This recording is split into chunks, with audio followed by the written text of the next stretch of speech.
sweet. All right. Can you all hear me? Yes. Yes? All right. This is a nice, intimate group. Thank you all for coming out to Mantra House today. I kind of put some here? Yeah. Thank you all so much for coming out to Mantra House today. I love being here on Thursday nights, and sure if how many of you people are here for the very first time? First timers. Oh my God, there's 4 first time, 5 first timers. Round of applause for our first timers. That is amazing. I'm so happy. Thank you so much for coming, and all of the rest of you, I'm assuming, have been here before. Yes? Okay, that only makes sense. It's math. Okay, cool. All right, so we're going to start with 3 deep breaths. So if everyone can close their eyes, and these are the deepest breaths that you've ever taken in your entire day, perhaps your entire life, okay? So sit up with your head, your neck, your back erect. And just 3 deep breaths at your own pace.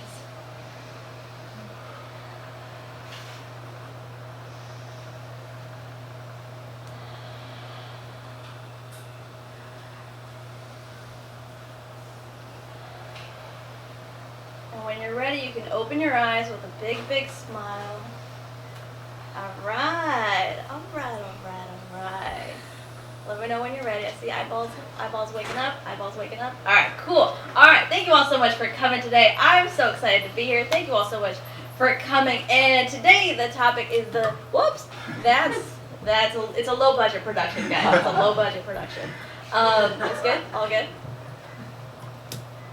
So the topic for today is the yoga of leadership. And why is it called that? It's because honestly I was too lazy to come up with a title. And when you put the yoga of before anything, it makes it sound more spiritual.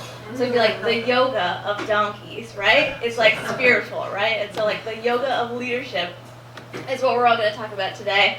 I'm super, super excited because this applies to every single person in this room. We're all leaders in one way or another, whether we know it or not.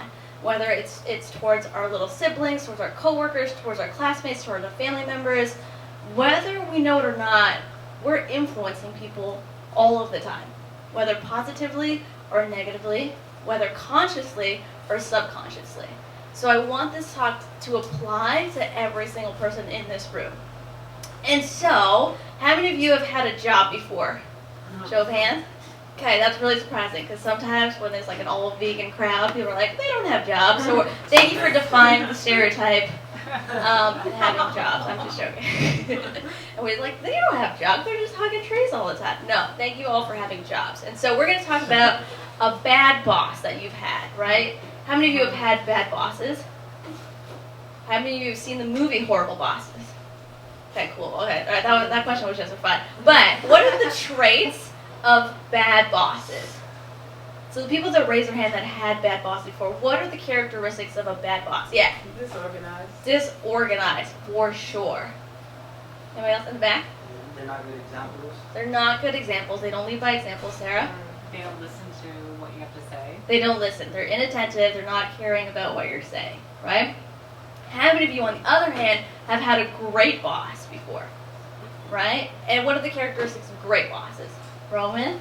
Good listener. Good listener, okay. All right, I love that we're just saying the opposite of what you just said. Thank you, Roman, for that. Really put your heart into that, Roman. All right, Marvin. Conflict resolution. Conflict resolution. Any other great traits? They're passionate about what they do. They're passionate about what they do, right? And that comes across to you as well. Vivian? They also care about you. They care about you, right? There's like this empathy that's there. There's this like relational aspect to their leadership. So I went to business school in Toronto. So I was born and raised in New York, but most of my life I lived in Toronto, Canada. I really miss it because of the free health care and the fact that our prime minister's really good looking. You know, I just miss it overall. But in business school, one of the first things I learned in management classes is a very important ratio. Leadership is 20% technique and 80% relationship, right? 80% relationship. And so I was doing some research on this talk, and I found this article from Forbes that said, amongst millennials, which is a lot of us in this room, guess how much percentage, just throw out a number. How many of us will leave a job if we feel underappreciated? Says 70%. 45. 75, 45? Can I get it? Can I get a 100? Can I get 100? Can I get a 10? What else? 76% is the answer.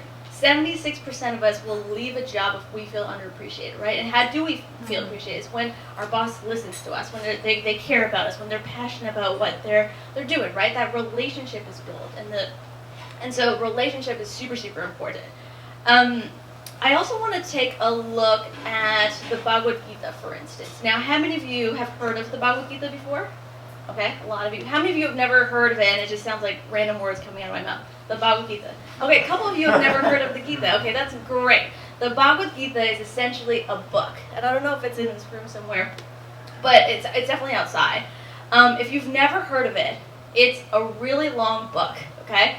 It's like it's a conversation between two characters, right? One is like an enlightened being. His name is Krishna, and the other one is his cousin Arjuna.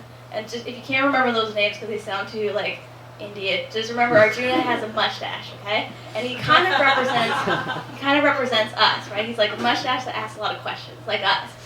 So it's like the whole book is one long conversation. It's like 18 chapters. Imagine this book was a WhatsApp conversation, right? It would literally be notifying you for like 70 years because it's so long, but it's one big conversation. And so what is the conversation about? Essentially, Arjuna is kind of the mustache guy, right? Arjuna, right? For those of you, the three of you in the middle who've never heard Bhagavad Gita, repeat Arjuna. Arjuna. Okay, perfect. Thank you. Perfect. This is great. Arjuna is kind of a character that's like us, right? He's kind of like, he's asked those questions that we've asked in our life, like, what is life about? What is the purpose of my life? What am I doing here? Like, why do I have good days? Why do I have bad days? How do I deal with all of this stress in my life? How do I deal with the stress of my mind, right? We've all asked somewhat those questions before, right? So Arjuna is kind of a character that represents us, and Krishna is this enlightened being that knows all of the answers, right? And he kind of, in this 18-chapter book, tells Arjuna a lot of the life advice that he wants to hear. And so, for those of you, this is a pop quiz for those of you who have read the Gita before. In the beginning of the book, there is a major conflict, and Arjuna is stressed out. Can anybody explain why Arjuna is stressed out? Everyone want to take a stab at it? A really courageous being? All right, Sarah. He has to kill like all of his cousins and uncles and everybody. Yes. Okay. So it's very Game of Thrones like. Okay. So how many of you have seen Game of Thrones before? Okay, a couple of you, right? So Game of Thrones, there's like this big war that's happening, and there's two sides. There's a good side and there's a bad side. The bad side has been tormenting the good side for a really long time, and the good side's like, okay, enough is enough, right? So there's this conflict, right? Arjuna is on the good side, but who's on the bad side? His grandpa, his cousins, his uncles, right? They're his family. They're kind of evil, but they're his family, right? And so do you see the conflict here?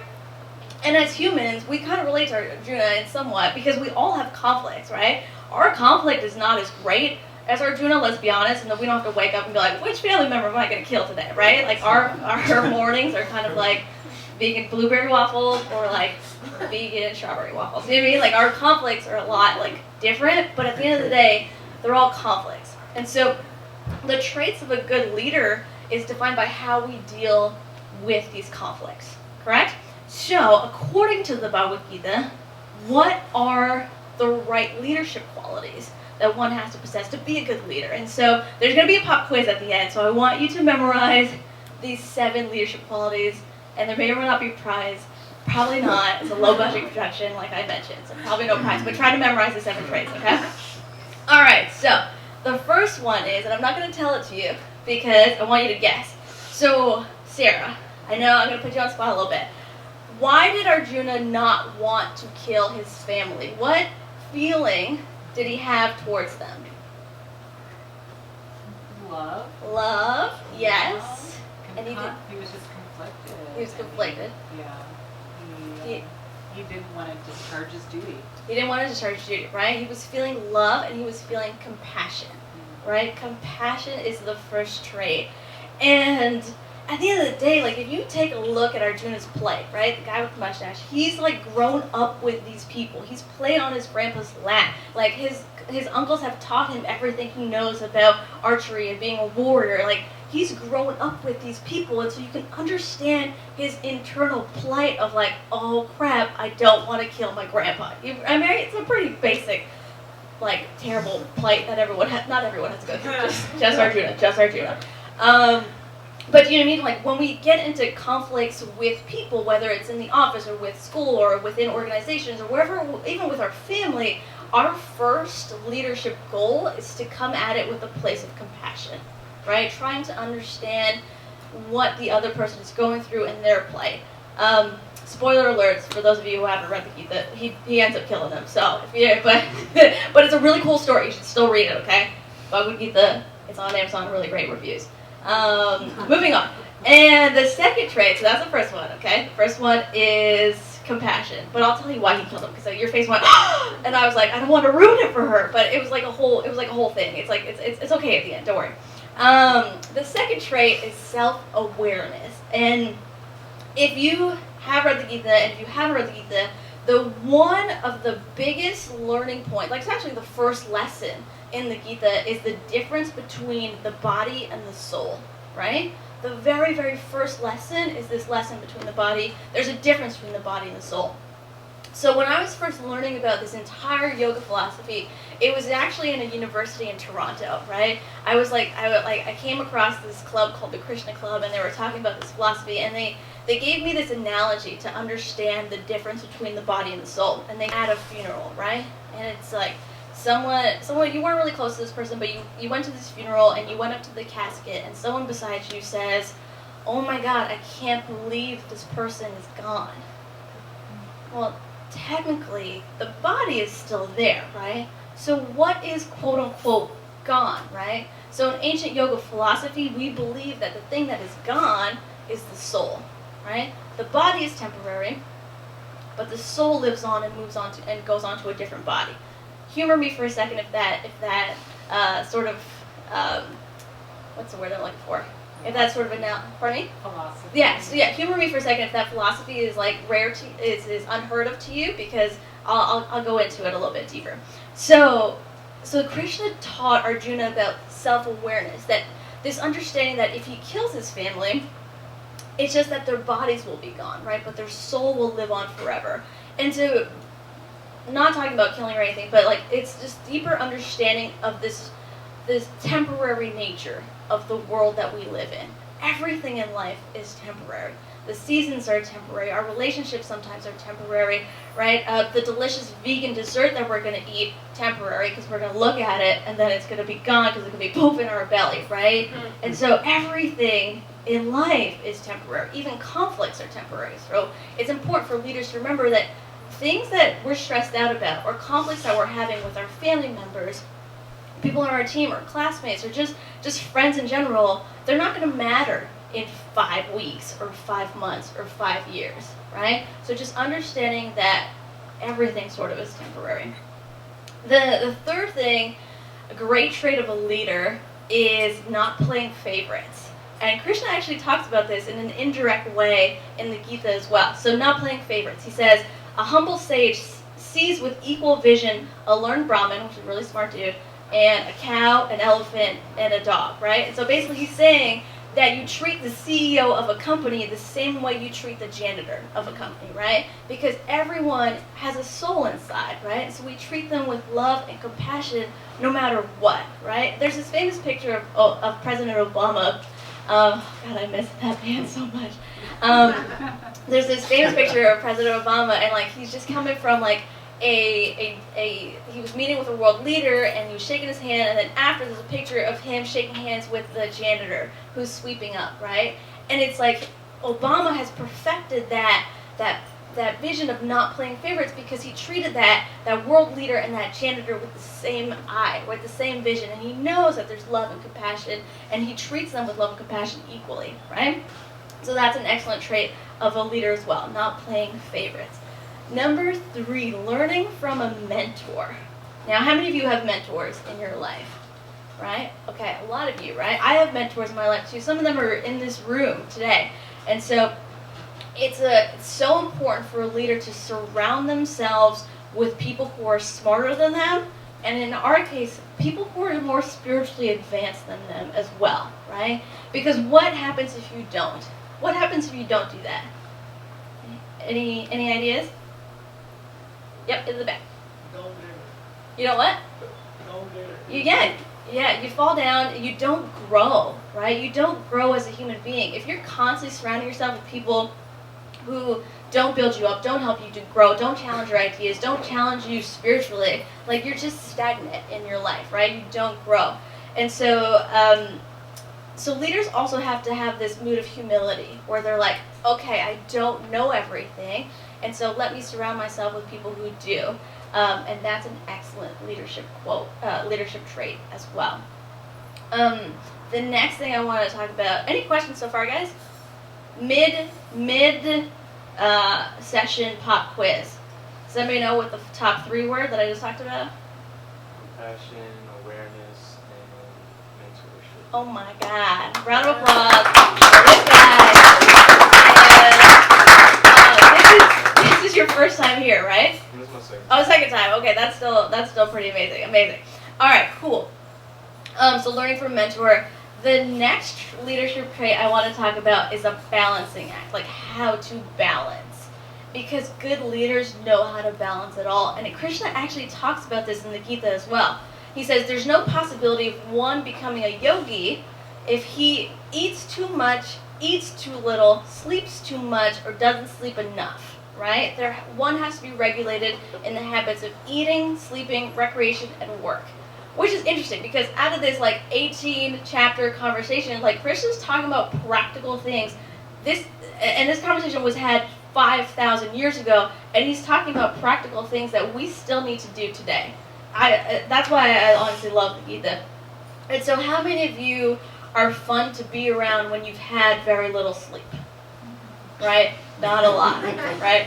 Not a lot of us. How many of us are fun to be around when we're hungry?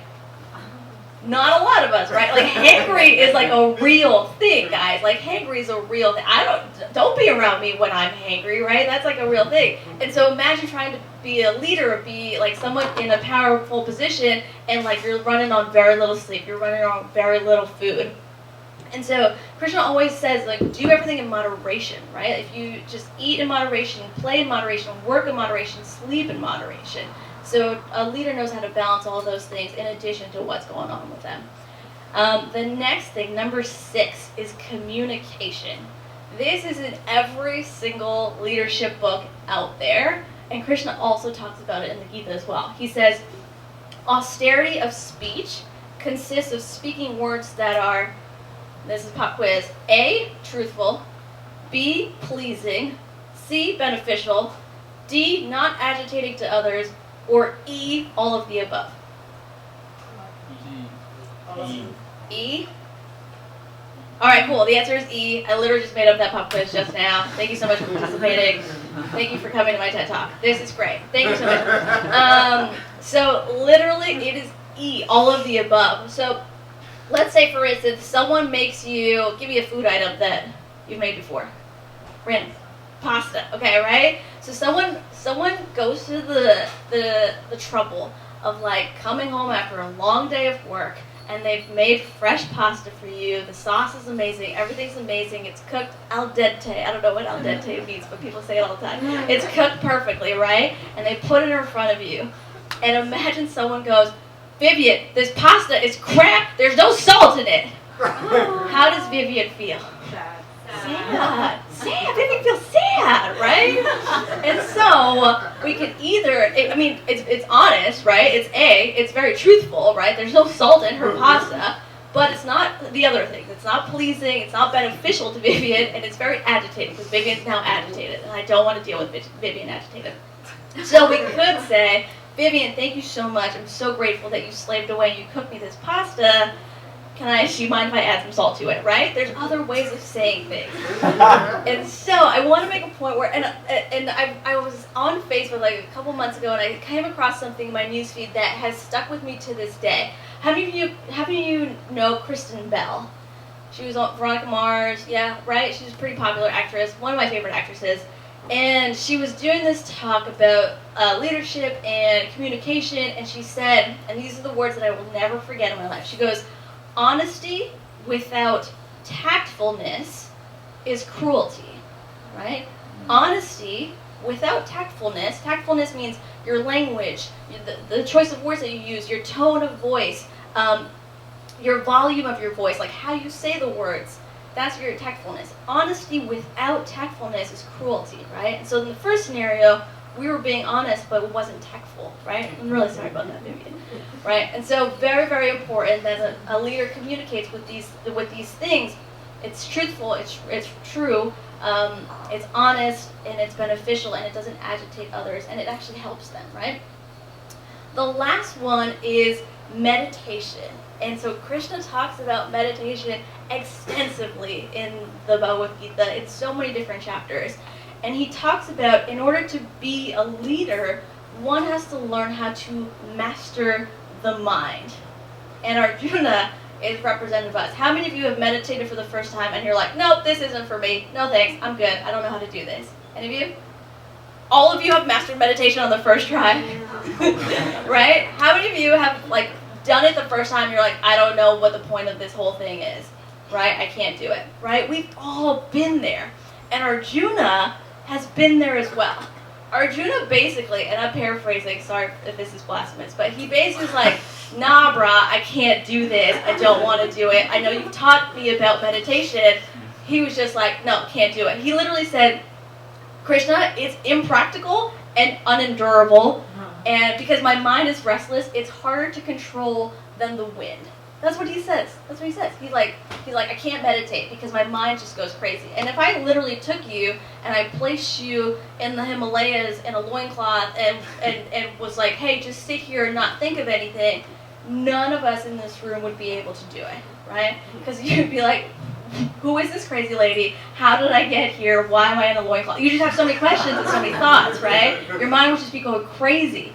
And so it's so hard for us to do it, but Krishna says, I got you. He doesn't say, I got you, but he basically says, I got you, right? He's like, it is hard to meditate, but with practice and with detachment, it can be done, right? And so that's why here at Mantra House, we believe so much in this mantra behind me, right? The Maha Mantra. And so I want you to take this mantra home. If you've never seen it before, please take it home. Chant it whenever you want. Chant it in the morning, in the evening, before you go to bed, on the way to work, on the way to school, before a test, before meeting somebody. Like anytime you want, chant it because it'll help you master your mind, right? And don't take it from me. Like do it as a thought experiment in your life and see what happens. So meditation is super important trait of leadership. So this is pop quiz time. Low budget. There's no sound effects. There's just like a button. Okay, thank you, Rowan. Appreciate that. What were the 7 traits of leadership? One at a time. Not all at the same time, guys. 7 traits. Just shout it out. What? What? Communication. I'm going to take that as communication. All right, cool. Anybody else? What are the 7 traits we just talked about? Robin. Compassion. All right. In the back there. Balance? Balance, yes, balancing your life, eating, sleeping. Come on. What'd you say? Mentorship, right? Like always getting a mentor, always constantly learning. One right there. Self-awareness. Self-awareness, I love that. Who's keeping track? Because I'm not. Anybody else? What? Not playing favorites. Not playing favorites, I love that. Compassion, self-awareness, not playing favorites, learning from a mentor, balancing communication, and the last one? Meditation. All right. I'm super excited. Round of applause for you guys. Literally wasn't keeping track, so thank you so much for keeping track. So I just want to end on one last thing. One of my favorite quotes from the Gita, and if you don't have one, I suggest you pick up a copy. It literally changed my life. Just read it. See if some of the stuff jives with you. I literally sometimes open it after like a bad day. And I literally, like if I fought with someone at work or something, I literally open it to a random page and it gives me the answer that I was looking for. Or like it tells me like the compassion that I need, right? And so that's something, if you feel like you want to grab it, just grab it from outside. There's one of my favorites is actually a leadership.